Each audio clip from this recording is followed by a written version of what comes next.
Daylight enters the building through fenestration such as windows and skylights.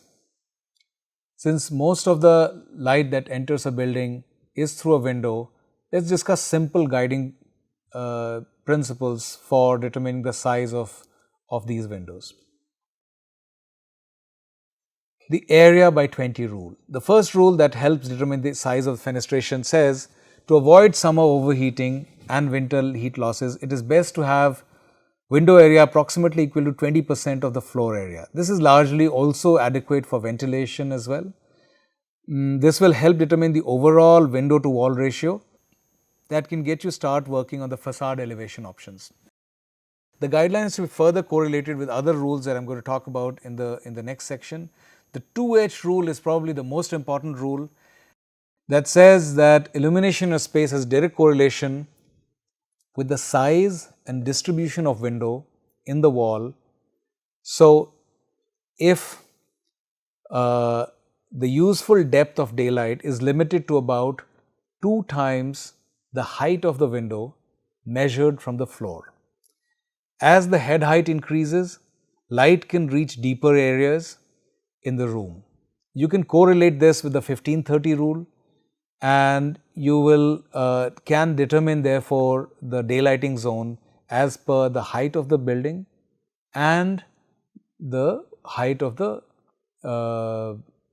window within the space. There is another rule that pertains to this, which is a 1 meter rule for horizontal penetration of light. So, having windows high on the wall and widely distributed give you the optimum performance. So, horizontally the daylit area is considered as 1 meter on either side of a width of a window. So, if you have a window, you can look at both sides and say daylight will go on the plan, say 1 meter on each side. So, from a height it is 2 meter, 2 times the height of the window into the space, and on the sides it is 1 meter on both sides. So, this gives us a very good idea about the space within the building which gets this. So, this is an example of a ribbon window which is very often used. Corbusier used this in Villa Savoy to achieve a more even spread and no light and dark spots within the building. The location of the window also influences the daylight as per this rule, that if possible place windows on more than one wall. Bilateral lighting, which means lighting coming from two directions, is better than unilateral lighting. This helps reduce glare and minimizes shadow formation. Windows on adjacent walls are especially effective in reducing glare. So, if you have one from the front and one from the side, it is a much better situation. Another cause of glare is a sharp contrast between the windows and its surrounding area. So, if you look at a window, it has a very clear demarcation where the window ends and you get a lot of light into the space and the wall next to it which becomes dark.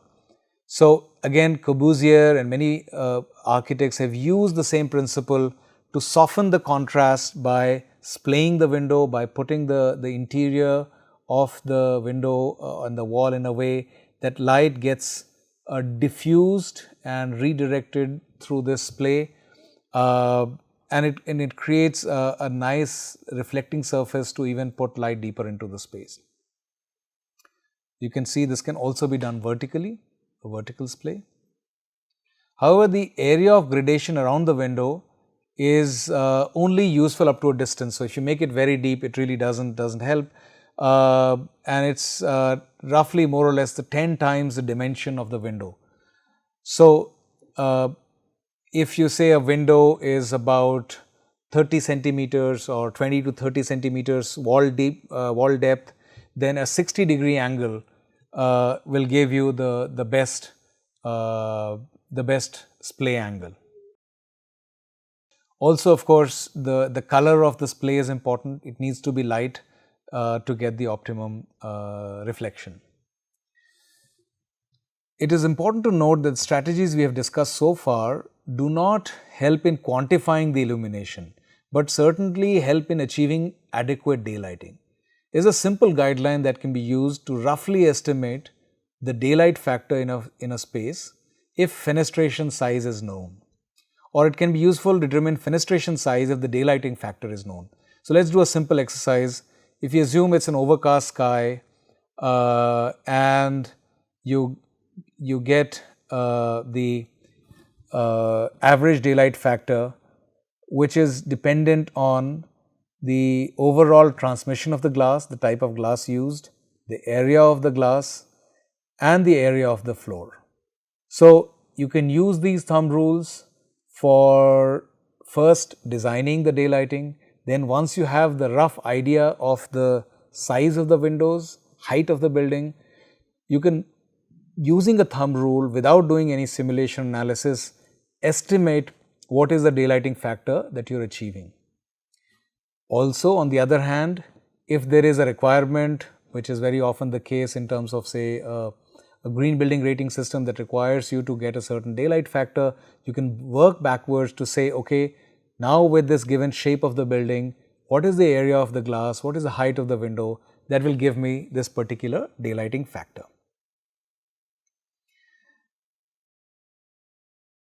Let's discuss now the quality of light. Diffuse light is usually desired inside the space because it has enhanced color rendering properties and it is not harsh. After you've determined the size of the fenestration, it is important to assess the opportunities to regulate this quantity of light. So let's discuss some of the strategies to achieve this. We can filter sunlight by trees, of course, or by devices such as trellises and screens. Here's an example of a trellis being used to interrupt direct sunlight. Or if a large solid overhang is used, its underside provides a shade and it also can reflect if it is painted light. Design shading devices to allow light indirectly into the room, for example, by having an overhang or louver on the south, for example, or by having vertical louvers for skylights, clerestory on top.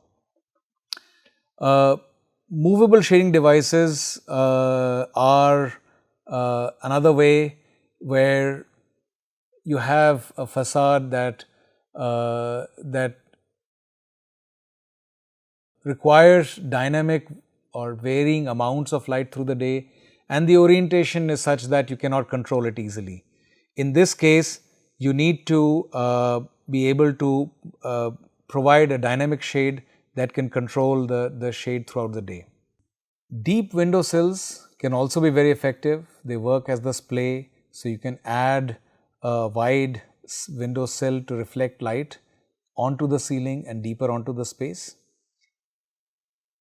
Light shelves are one of the most effective ways. They work on the same concept but are provided above the eye level to avoid glare.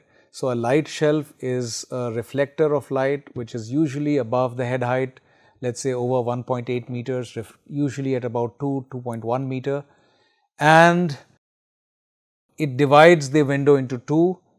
It allows the light from the higher up sun angles to reflect off, bounce off into the ceiling, and then provide a uniform daylight into the space.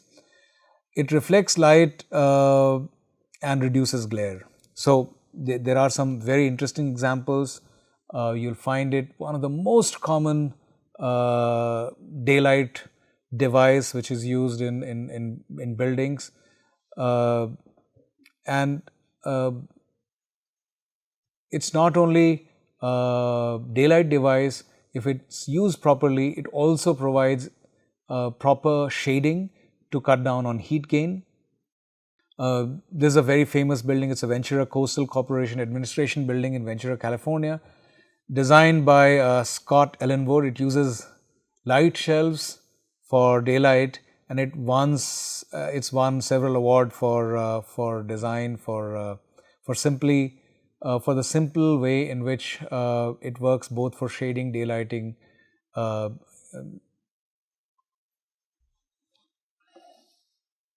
Venetian blinds are also another way. We of course need to ensure that these blinds or shading devices are always on the outside and not on the inside, because if it's on the inside, although it will do more or less the same function for daylighting, it will allow a lot of heat to come inside the glass. So, a blind can be used on the outside to provide redirected daylight through the ceiling. On an east and west orientation, it makes sense to use vertical blinds in the same way. For example, in this example, building of Simon Fraser University in Burn Bay. And ultimately, a combination of daylighting from windows needs to be incorporated with top lighting, with some sort of a skylight if required, because the skylight can allow a more uniform and more intense daylight. So, therefore, a smaller amount of skylight can in fact get you a lot more daylight. So, for buildings that are single story, it makes perfect sense to have a combination of daylight and skylight, or on top floors of high rise buildings. So, the advantages are that it allows uniform illumination over large areas, and disadvantages that, of course, it can create intense summer radiation if not done properly. It's difficult to shade, and it doesn't work for multi-story buildings. So, in an ideal situation, you'll use this for top floors or for single-story buildings. So, just like side lighting, there are design guidelines for top lighting. You can use a clerestory, a monitor, a sawtooth, or a skylight. These are different terms that you will come across, and each one has a certain advantage or disadvantage. Some examples: Chandigarh College of Architecture has a replica of the design by Corbusier of College of Fine Art, and uses a clerestory window to let north light into the classroom. Is another example of a parish church designed by Alvar Aalto, which sawtooth, where the openings are used for a wide spread of daylight inside the space. So, you will see a very similar example in the Bangalore airport atrium. If you go, you'll find a sawtooth design.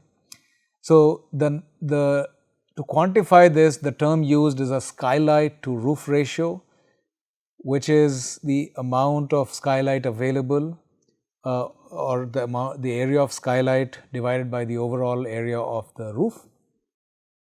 And the thumb rule is the skylight roof ratio should never exceed 5%, and between 3 to 5% you would get adequate daylight into a space in most cases, in most climates.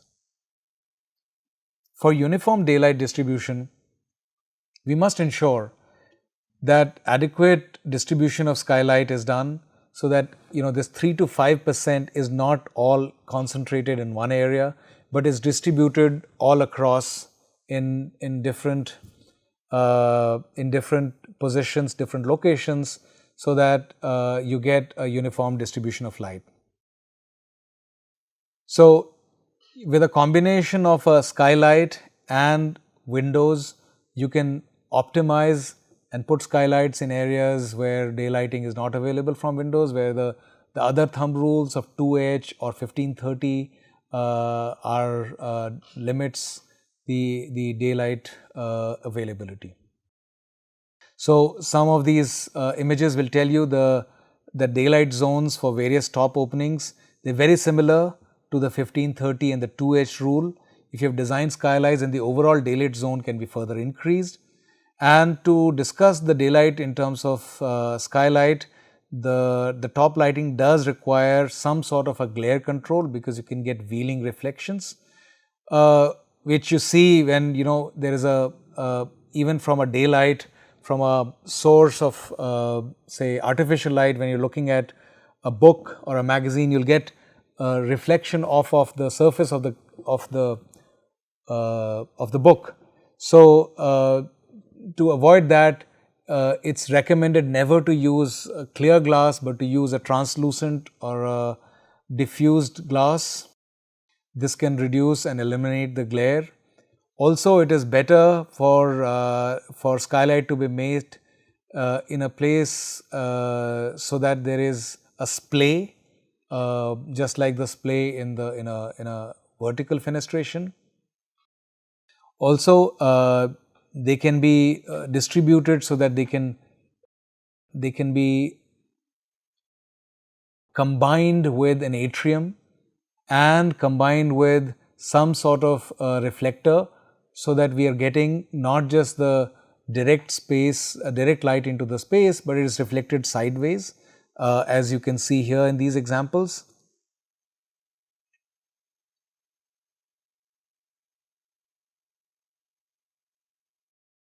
Finally, if you come to glass, the choice of right glazing material is imperative. Of course, this course has had a lot of discussion on the choice of glass and the visual light transmittance that is important.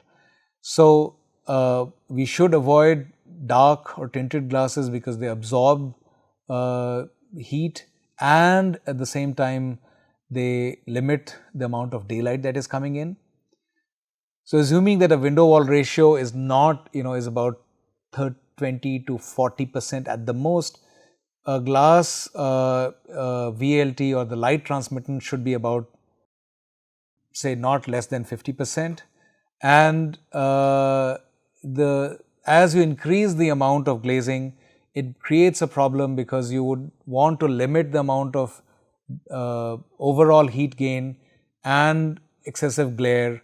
So, you need to then go for spectrally selective glasses where the heat gain is eliminated, but you get more daylight. So, therefore, you get glass that is has lower solar factor, lower heat gain, and high light transmittance. The guidelines for top lighting, again similarly, just like we are able to quantify the amount of daylighting coming in or the daylighting factor through a vertical fenestration or a window, the similar thumb rules are available for estimating roughly the amount of daylight or illuminance that we can get inside the space using skylights. Thank you.